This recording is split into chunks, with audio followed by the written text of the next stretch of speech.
نبی پاک علیہ السلام نے فرمایا وہ بندہ بیوقوف ہے جو ڈٹ کے اللہ کی نافرمانی کرے اور اللہ کی رحمت کی امید بھی رکھے.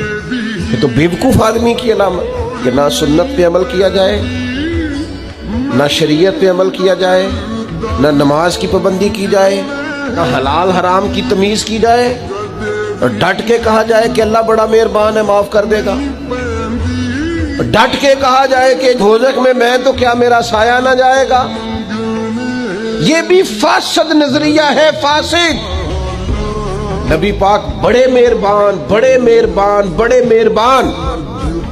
پر سیدہ عائشہ صدیقہ رضی اللہ تعالیٰ عنہ فرمانے لگیں اپنی ذات کے لیے نبی پاک نے کبھی کسی سے بدلہ نہیں لیا، لیکن اگر کوئی اللہ کی حد توڑتا تھا نا، رب کے دین کی حدود پامال کرتا تھا تو حضور جلال کرتے تھے.